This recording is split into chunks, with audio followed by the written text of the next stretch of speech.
In this video, I will demonstrate how to send an email from ActionFlow, and I will also show you how to include an email signature and a logo in emails sent from ActionFlow. To start, we're going to get that email signature and logo set up. So you're going to go to the customer search box and search for the customer that has the same name as your shop. In this case, it's ABC Countertops.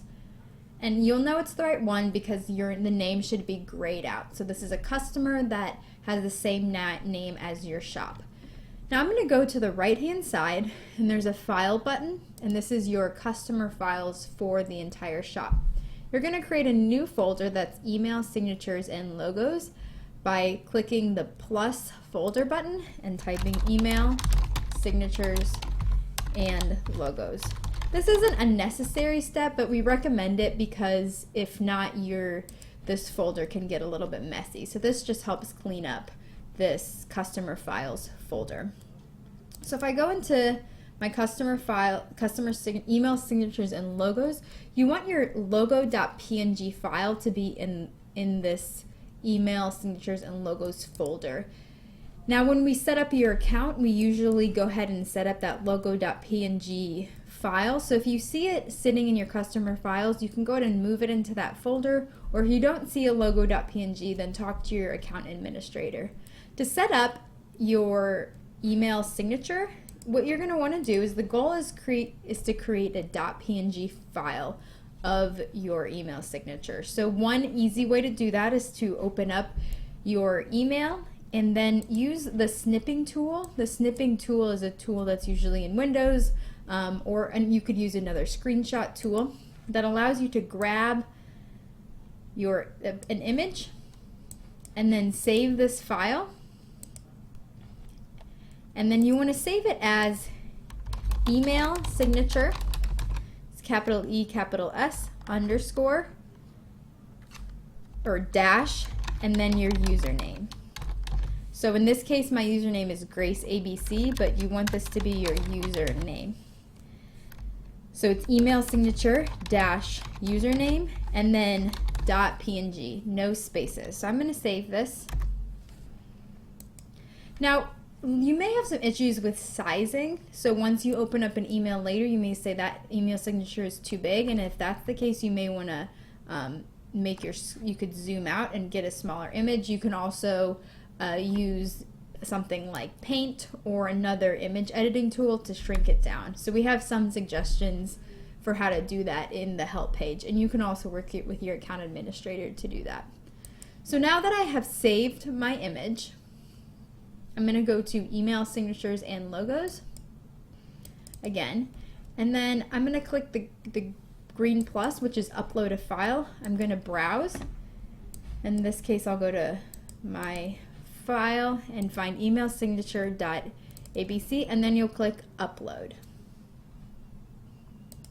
There's a couple places or times when you may want to send an email. Firstly, it might be during your normal job process. For example, after you schedule the template and you've done with that, you may want to send an email. So you'll click the green arrow, down arrow, and we're going to create a new action. And it's going to be called Email Template Day. Okay. First step is to edit the email in this action details section. So under advanced options, you right click on the comment box, left click on the rich text, and now you can edit the subject and email body. Template day for ABC Countertops. In the body, we have the option to use certain variables. So we're going to use the variable that's called parent name, and this attaches the name of a parent record. In this case, it is the customer.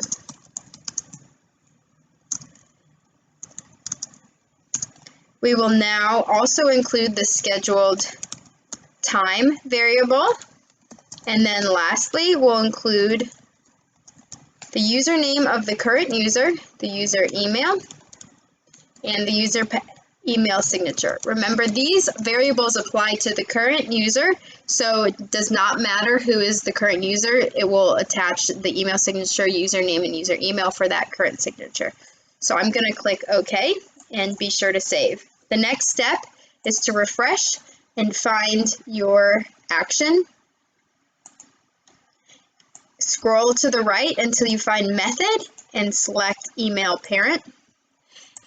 The next step is to work in this middle section. In order for that scheduled time to know it's the template, you have to connect that template action to this email action. So we want to do email when you select template and scheduled so that the scheduled template date is included. This action could also be install or any other scheduled action. Lastly, this email here, you want to copy it. And this is associated with the scheduled template action. So if you want to ever be able to use this email independently of the scheduled template action, you'll want to put it into the comments in the action definitions. So you can now see I've saved it in action definitions as well. Make sure you left click and hit tab and just confirm that this box has actually saved. Now I'll go back to my test customer. And you can see the template's already been scheduled. So if I say our template is scheduled, my email template days box pops up.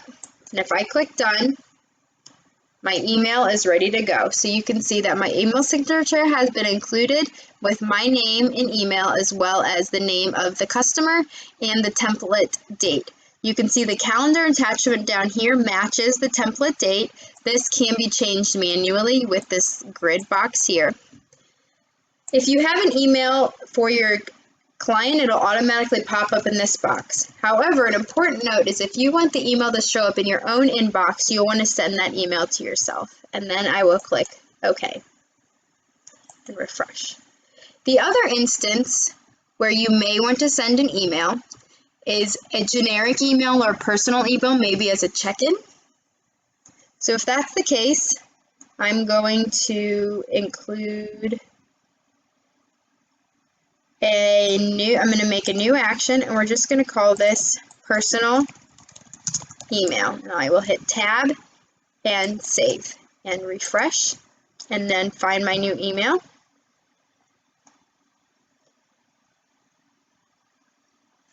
I then scroll to the left, to the right, and again attach an email parent action in the method.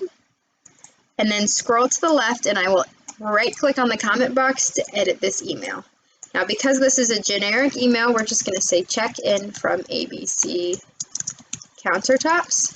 And again, I will use those variables. But this time I'll just say checking if you have questions. And we can again use these variables for any of your employees as long as you have included the email signature as we described beforehand. So I'm going to left click again and hit tab just to confirm this is saved. So now if I go back to my test customer and select personal email, and sometimes you may have to refresh for this comment to show up. Then I can click done. And you can see this email has been filled in. And again, if this is, we just made a template, but you can, I know you were asking about a certain color. You can edit the template, the body here, and then you might also want to include a calendar attachment. Maybe you just schedule a meeting to have a conversation. How about we discuss it during the attached meeting? Lastly, just remember to send it both to your customer and to yourself if you would like it to show up in your personal inbox. You can always find the comment if you right click on history, you can see that there was an email sent. So if you click history and scroll to the bottom, you can always right click and see what you sent in that email.